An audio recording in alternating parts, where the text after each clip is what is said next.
Pues muchas gracias por la oportunidad de poder estar aquí con vosotros. Como ha dicho Toñi, yo estoy en una iglesia hermana de Fieide, en Santa Coloma de Cervelló, que no está lejos de aquí, estamos a 15 minutitos, así que aparte de hermana es una iglesia cercana y os traigo los saludos de los que nos reunimos ahí. Somos un punto de misión de la iglesia Llibertat de Sant Boi, así que estamos ahí. Ahora no empezando, se empezó en el 2013, pero seguimos siendo un punto de misión. Así que muchas gracias por la invitación y vamos a entrar en materia con este tema que Ricard me dijo, dame el título. Entonces dije, pues mira, voy a dar este título. Decepcionado con Dios. Supongo que si yo pregunto, ¿alguien está decepcionado con Dios dentro del contexto evangélico en el que estamos? Nos lo pensaremos bastante para contestar, sobre todo si lo que queremos decir es sí, en parte estoy decepcionado con Dios, porque se supone que esto es algo prácticamente inconfesable. Pero mirad, por si no nos atrevemos a confesarlo, la Biblia nos habla de una persona que sí lo confesó. Y por tanto podemos aprender de él en cuanto a cómo resolvió esta decepción que él tenía de Dios. Además, también sabemos que cuando llevas cierto tiempo en el Evangelio, aunque no perdamos la fe, sí que es posible que esperemos de Dios y de forma legítima, según nuestro conocimiento, cosas que Él no nos está dando. Por tanto, en mayor o en menor medida, soy consciente de que todos experimentamos cierta decepción por parte de Dios. En algunos casos es bastante más grave. Hace un tiempo estaba hablando con un compañero, con un amigo. Él era misionero, estuvo en las misiones, se dedicó mucho tiempo a orar, a estar cerca de Dios, pero por ciertas circunstancias en la vida que le decepcionaron de Dios, ahora le niega. Y es difícil entrar. Intento a veces hablar con él, darle argumentos, pero cuando uno ha tomado una decepción y una convicción en este sentido, es difícil cambiar. Así que vamos a mirar de aprender hoy de Juan el Bautista en cuanto a cómo resolvió esta situación. El texto está en Mateo, capítulo 11, los versículos del 2 al 11, y en lugar de leerlo todo de golpe, lo iremos leyendo versículos por versículos, así iremos pudiendo sacar poco a poco la enseñanza. Voy a leer los versículos 2 y 3. Aquí dice, al oír Juan el Bautista en la cárcel los hechos de Cristo, le envió 2 de sus discípulos para preguntarle a Jesús, ¿eres tú aquel que había de venir o esperaremos a otro? La situación es que encontramos a Juan el Bautista en la cárcel porque él había denunciado el matrimonio ilícito de Herodes con Herodías, que era la mujer de su hermano Felipe. Y Juan, convencido de que esto estaba transgrediendo la ley de Dios como realmente era, le dio igual que quien lo estaba haciendo fuera un rey y tuviera consecuencias, que él fue y denunció este matrimonio ilícito. Esto le provocó estar en la cárcel, pero a pesar de que estaba en la cárcel, él no estaba desconectado de lo que ocurría fuera de la cárcel, porque vemos que Juan en la cárcel oía los hechos de Jesús. ¿Por qué? Porque él podía recibir las visitas de sus discípulos. Así que Juan, aunque estaba en la cárcel, sabía de los hechos milagrosos, de las señales que Jesús estaba haciendo. Y además de esto, él, antes de estar en la cárcel, también sabía qué es lo que Jesús está haciendo. Pero a pesar de saber esto, él manda esta pregunta, que realmente es una pregunta muy fuerte. Él le dice en el versículo 3, ¿eres tú aquel que había de venir o esperaremos a otro? aquel que había de venir, es lo que se llama un título mesiánico, es decir, se está refiriendo al Mesías. Por tanto, Juan le está preguntando a Jesús, ¿realmente eres tú el Mesías o esperaremos a otro? La pregunta es fuerte porque está dudando precisamente de si Jesús es realmente el Mesías. ¿Cómo es que Juan está dudando de esto? Porque Juan ha estado anunciando a las personas que Jesús era el Mesías. Entonces, ¿cómo es que Juan duda ahora, estando en la cárcel, de si Jesús es realmente el Mesías? Lo podemos deducir fácilmente. Juan ve que Jesús no cumple las expectativas que él tenía del Mesías. Es cierto, Jesús es una persona especial, pero no cumple con todo lo que debería cumplir el Mesías según el criterio de Juan. Por esto es que él dice, ¿eres tú? Si Jesús estuviera cumpliendo con todo lo que debería de cumplir el Mesías, entonces no habría motivo para hacer esta pregunta. Pero precisamente porque según Juan no cumple con todo lo que debería de cumplir el Mesías, es que le pregunta, ¿eres tú o tenemos que esperar a otro? Fijémonos en algo. Juan no es un creyente nuevo ni inmaduro. Juan es un profeta que se ha dedicado a estudiar la profecía, que desde el vientre de su madre estaba destinado para esta tarea profética.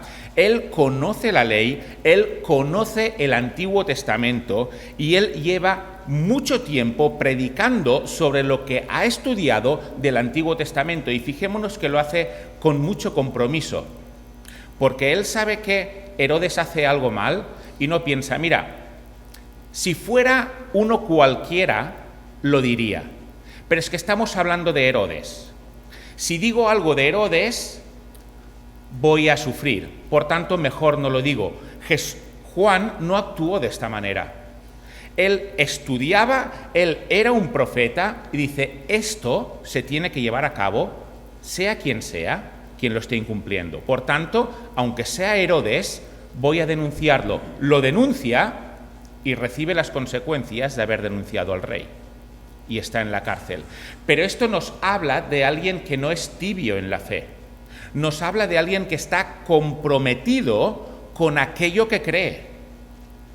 Él estudia, él lleva tiempo, él conoce y lo lleva hasta las últimas consecuencias.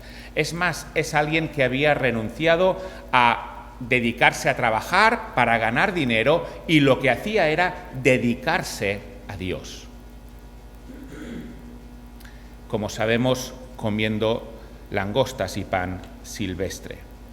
Por tanto, ¿cómo puede ser que alguien de esta talla espiritual, alguien que lleve tanto tiempo conociendo a Dios, alguien que tenga este compromiso con Dios, cómo puede ser que alguien de esta talla llegue a dudar de Jesús? ¿Cómo puede ser esto?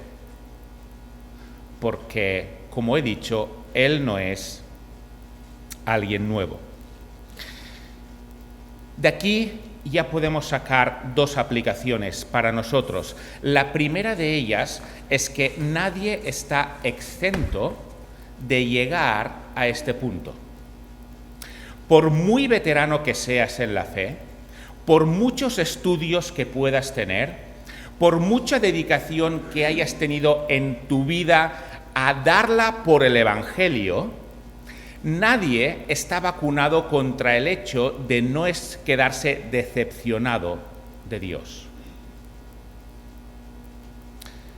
Jesús enaltece a Juan el Bautista. Él era alguien número uno entre los profetas, pero a pesar de todo esto, se decepcionó de Jesús. Si a él le ocurrió, nos puede ocurrir a cualquiera de nosotros. Por tanto, haremos bien en aprender de lo que él hace. Porque la segunda cuestión que podemos aplicar aquí es ver cómo Juan el Bautista resuelve estas dudas. Él está decepcionado de Jesús, es cierto. ¿Y qué es lo que hace? ¿Piensa que se ha equivocado y lo abandona todo? No. Él lo que hace es va a Jesús para intentar resolver estas dudas. Por desgracia, ¿qué es lo que ocurre en algunas ocasiones cuando nosotros nos decepcionamos de Dios? Si esta decepción es fuerte, esto puede hacer que poco a poco uno deja de asistir a la iglesia, uno deja de orar, uno deja de tener comunión con el resto de miembros de la iglesia y se produce una huida más o menos silenciosa de la fe, y cuando te das cuenta estás tremendamente lejos del lugar donde habías estado años atrás. ¿Por qué? Porque no se han enfrentado estas dudas, porque nos quedamos con la duda dentro nuestro se pudre, y llega un momento en que nos afecta a todo y acabamos alejados. Lo que podemos aprender de Juan el Bautista es qué hacer cuando llegue esta duda. Y lo que hace él es, va a Jesús, no se la queda para él. Él va a Jesús para resolverla. Versículos 4 al 6. Respondiendo Jesús le dijo a los discípulos de Juan: id y haced saber a Juan las cosas que oís y veis. Los ciegos ven, los cojos andan, los leprosos son limpiados, los sordos oyen, los muertos son resucitados, y a los pobres es anunciado el Evangelio. Y bienaventurado es el que no halle tropiezo en mí. ¿Qué es lo que está haciendo aquí Jesús? Jesús le está explicando a Juan qué es lo que él hace como Mesías, para que Juan compruebe que eso coincide con las profecías que hablaban del Mesías. Aunque Jesús no esté citando explícitamente las profecías, no hace falta, porque Juan las conoce. Estas las encontramos en Isaías, voy a leerlo rápidamente.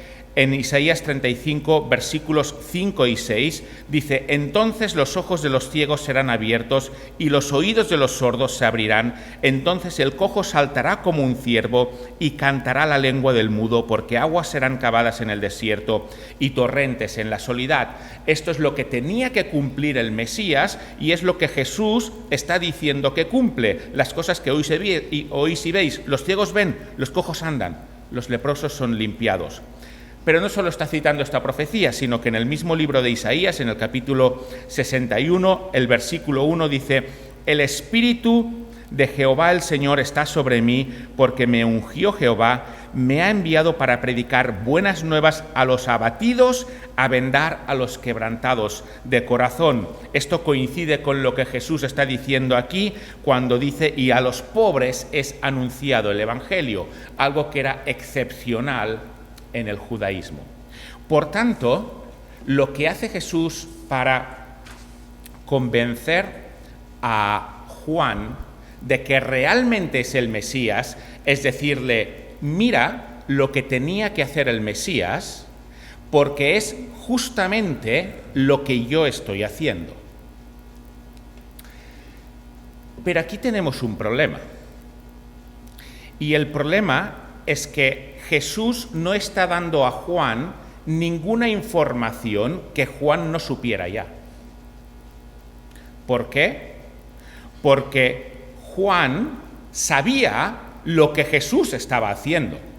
Sus discípulos le informaban de ello, y además Jesús lo hacía mientras Juan no estaba en la cárcel. Por tanto, que los ciegos recibían la vista, que los cojos andaban, que los muertos eran resucitados, todo eso Juan ya lo sabía. No necesitaba que Jesús se lo dijera ahora. Pero no solo eso, sino que Juan conocía también las profecías de Isaías que decían que esto es lo que tenía que hacer el Mesías. De hecho, el mismo Juan predicaba basándose en Isaías. Lo vemos, por ejemplo, cuando Juan dice: voz que clama en el desierto, preparad el camino de Jehová, enderezad calzada en la soledad a nuestro Dios. Esto se encuentra en Isaías 40, versículo 3. Juan predicaba basándose, sobre todo, en el libro de Isaías. Por lo tanto, aquí Jesús no está dando a Juan ninguna información que Juan no supiera ya. Juan sabía lo que Jesús estaba haciendo y Juan sabía que esto lo tenía que cumplir el Mesías. Entonces, ¿cuál es el problema? ¿Por qué es que Juan está decepcionado de Jesús? Fijémonos que el problema no es que Jesús no esté cumpliendo esta profecía o esta parte de la profecía. El problema es que Jesús está cumpliendo solo una parte de la profecía y queda más parte de la profecía por cumplir. Antes, expresamente no lo he leído, pero en Isaías 35, cuando habla de dar vista a los ciegos, ¿qué es lo que nos dice el versículo 4, que es el que está antes? Ahí dice: decid a los de corazón apocado, esforzaos, no temáis, he aquí que vuestro Dios viene con retribución, con pago. Dios mismo vendrá y os salvará. ¿Dónde está esto cumpliéndose? Es cierto que el versículo 5 se está cumpliendo, pero el versículo 4 no se está cumpliendo.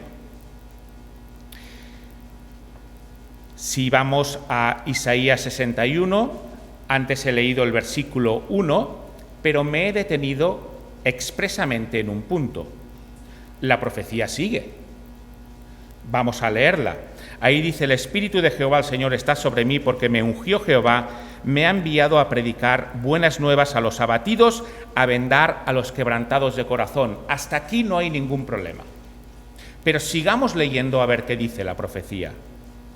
A publicar libertad a los cautivos y a los presos apertura de la cárcel. A proclamar el año de la buena voluntad de Jehová y el día de la venganza del Dios nuestro, a consolar a los enlutados. Esto no se está cumpliendo. Juan está en la cárcel, ¿y dónde está la libertad a los cautivos? ¿Dónde está a los presos la apertura de la cárcel? De hecho, es justamente esto lo que a Juan le interesa, porque él está injustamente encarcelado. Es cierto, da buenas nuevas a los abatidos, pero ¿dónde está la otra parte de la profecía? El problema no es que Jesús no cumpla parte de las profecías que se refieren a él. Es verdad, parte sí que las cumple, pero falta otra parte y no la está cumpliendo. ¿Por qué, si cumple lo de antes, no cumple lo que sigue, que está en la misma profecía? Se tendría que cumplir todo, ¿verdad? Esto es lo que Juan está reclamando del Mesías. Sí, es cierto, una parte se cumple, pero hay otra que no. Y de Dios no debemos esperar menos que cumplirlo todo. No solo una parte, sino todo. ¿Dónde está el juicio que el mismo Juan ha estado predicando basándose justamente en Isaías? Juan decía: el hacha está puesta a la raíz de los árboles. Eso quiere decir que el juicio es inminente. ¿Dónde está este juicio? Si está escrito. ¿Dónde está? Fijémonos que Juan no está reclamando algo a Jesús basándose en lo que él piensa que Jesús debería de hacer, sino que Juan está reclamando a Jesús algo basándose en lo que está escrito. No está inventándose los reclamos, sino que se está basando en los escritos, concretamente en Isaías, y dice, ¿dónde está esto? Cuando además el propio Jesús dice, de cierto os digo, que hasta que pasen el cielo y la tierra, ni una jota ni una tilde pasará de la ley hasta que todo se haya cumplido. El mismo Jesús pretende cumplir todo, no solo una parte, sino todo. Obviamente Jesús tiene sus motivos, pero lo que observamos es que Jesús no le da una respuesta a Juan de por qué no se está cumpliendo lo que Juan piensa que se debería de cumplir.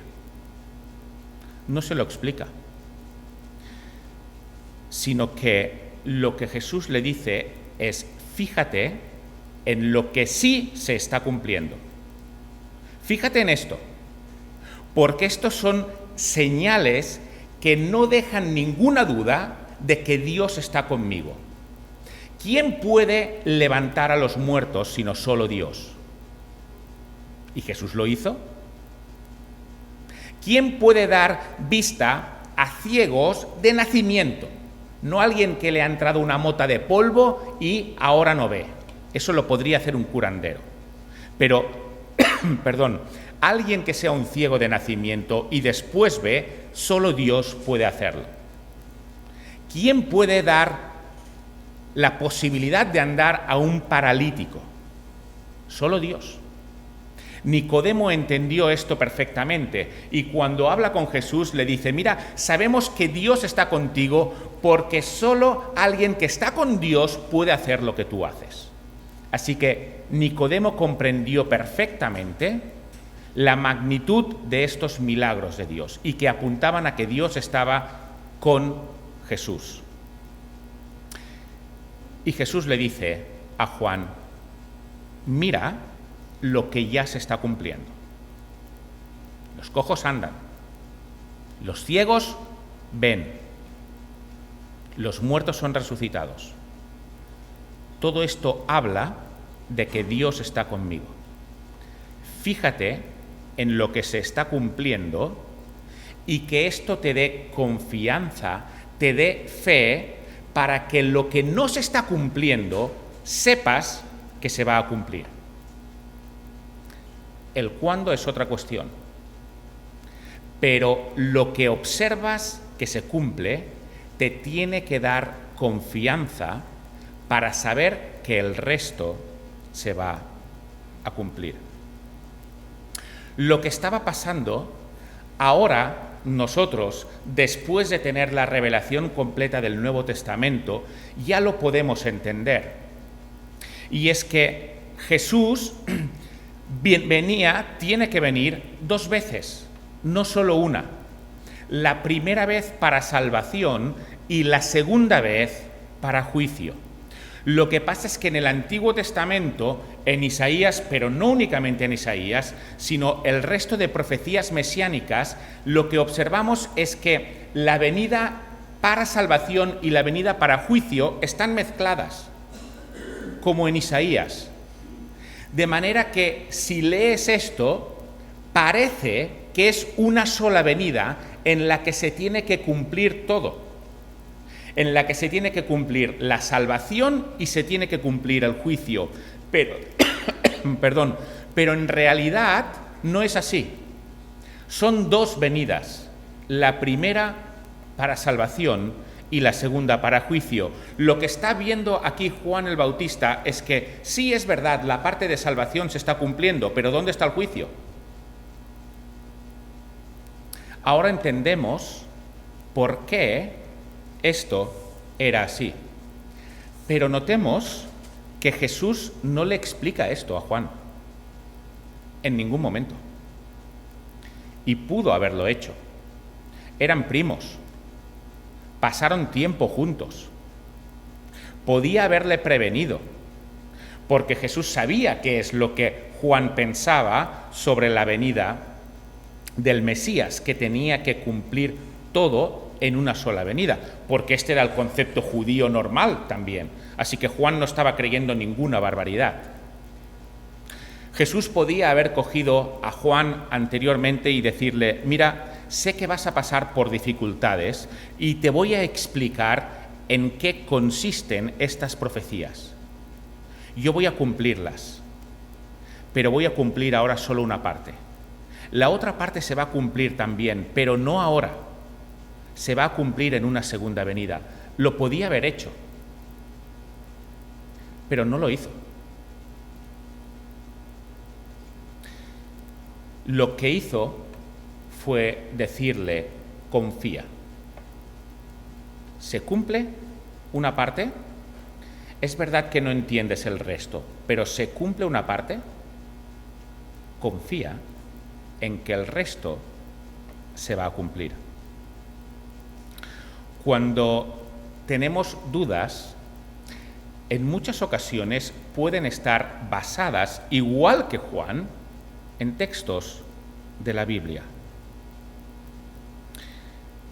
Recordamos, por ejemplo, el carcelero de Filipos, cuando al salir y él cree, le dicen: cree en el Señor Jesucristo y serás salvo tú y tu casa.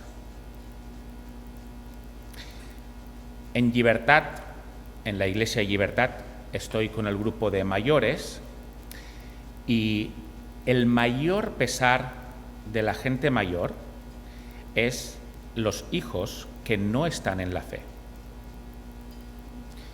Les preocupa menos si tienen un buen o un mal trabajo, cómo les vayan a generar en la vida. Lo que les duele de verdad es que no estén en la fe. ¿Dónde está esto? Cree en el Señor Jesucristo y serás salvo tú y tu casa. Recordamos todos, por ejemplo, el proverbio de: instruye al niño en su camino y aun cuando fuere viejo no se apartará de él. Pero hay niños que se apartan. En Santiago 5:15 dice: y la oración de fe salvará al enfermo, y el Señor lo levantará, y si hubiere cometido pecados le serán perdonados. Pero oramos con fe y no se curan todos.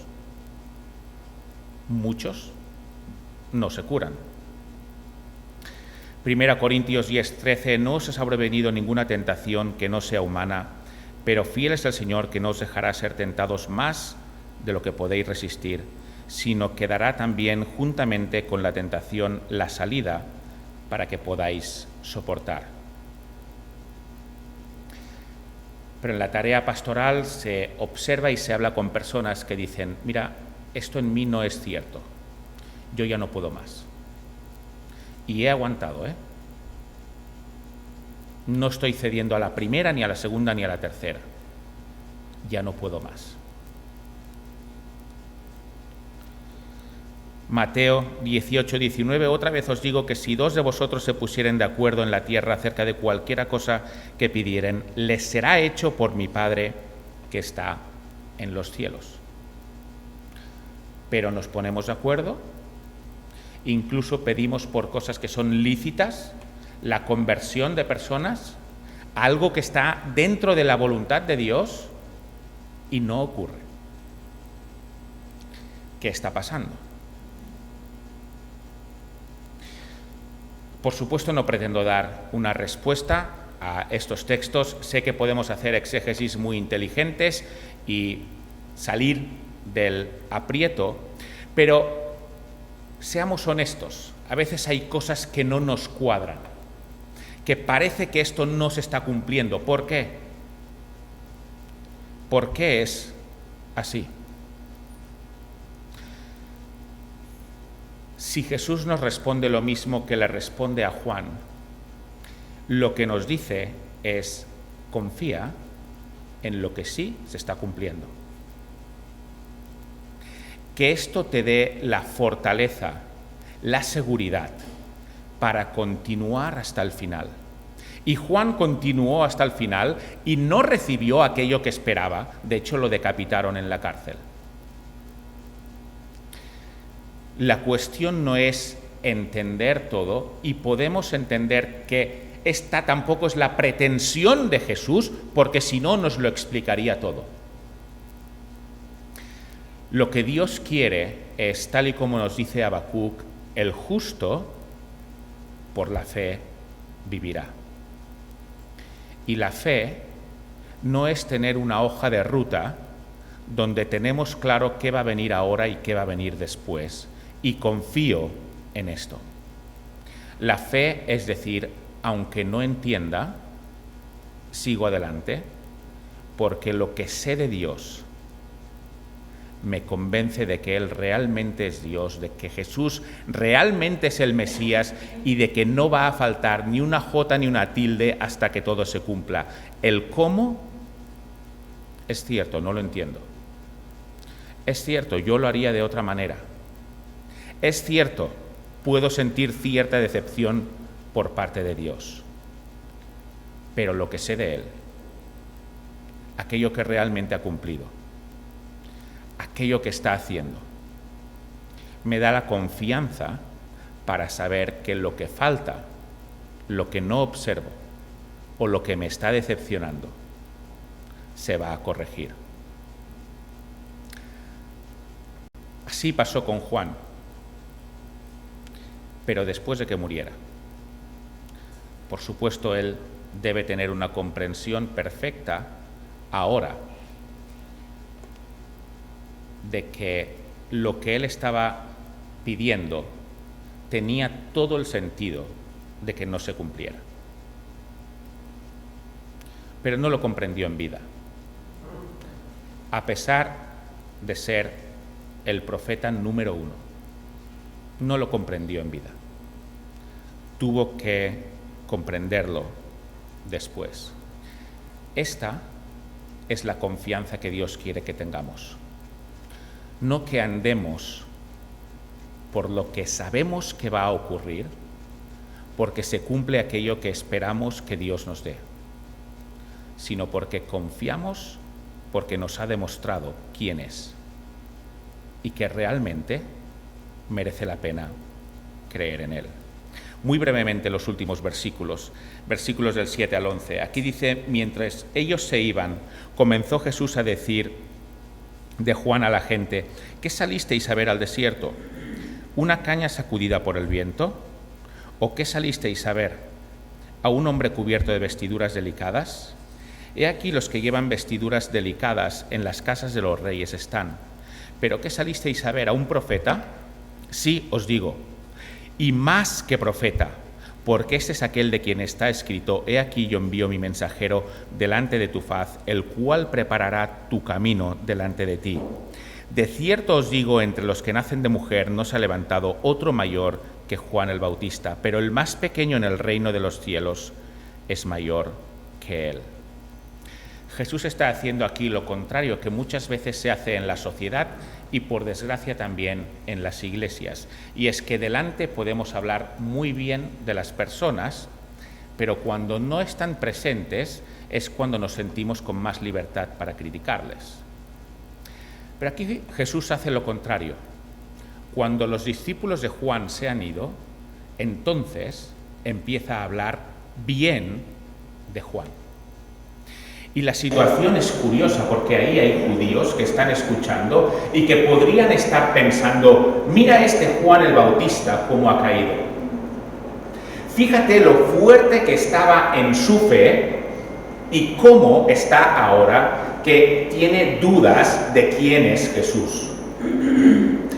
Y Juan el Bautista enfadaba a los judíos porque les decía a los judíos que se tenían que bautizar, algo que únicamente tenían que hacer, según el concepto de los judíos, los gentiles. Ellos ya eran hijos de Abraham. Ellos no necesitaban el bautismo de arrepentimiento, pero Juan les decía que sí. Así que ellos aquí podían estar poniéndose los dientes largos y diciendo: mira aquel que nos acusaba, cómo ha caído. ¿Lo ves? Parecía muy fuerte, pero fíjate ahora. Y Jesús rompe con esto. Y les dice: mira, Juan no ha caído, ni muchísimo menos, sino que entre los que nacen de mujer no se ha levantado otro mayor que Juan. ¿Pero por qué Juan no ha caído? En el texto dice Jesús: ¿qué visteis? ¿Qué habéis venido a ver? ¿Una caña sacudida por el viento? ¿Una caña débil que está a merced de lo que el viento decida? ¿Alguien que no tiene la posibilidad de mantenerse en pie, sino que depende de dónde sopla el viento, ahí va él? ¿Este es Juan? Pues puede ser que en este caso sí. Puede ser que en este caso Juan sea una caña sacudida por el viento. Pero fijémonos en lo que dice Isaías sobre cuál es el ministerio del Mesías. 42:3. No quebrará la caña cascada, ni apagará el pábilo que humeare. Es posible, de acuerdo. Juan puede ser una caña cascada. Juan puede ser alguien a punto de caer. Pero el ministerio de Jesús no es terminar de romper la caña cascada, sino restaurarla. ¿Cómo? Volviendo a Él. Volviendo a Él. Mirándole. Viéndole lo que Él hace. Y confiar en que Él cumplirá todo. A veces podemos tener el concepto de que una caña cascada, de que somos una caña cascada, y hay pocas posibilidades de que Dios use una caña cascada, porque cualquier persona buscaría una caña fuerte para su ministerio. Pero Dios no es así. Dios usa a Juan, a pesar de sus dudas y a pesar de ser una caña cascada. Pues que Dios nos ayude para saber que no podemos entender todo y que no es el propósito de Dios que entendamos todo, pero que nos ha dado suficiente como para que podamos confiar en Él, sabiendo que en realidad nada va a faltar de lo que Él ha dicho, aunque no entendamos el cómo. Hasta aquí la meditación de hoy.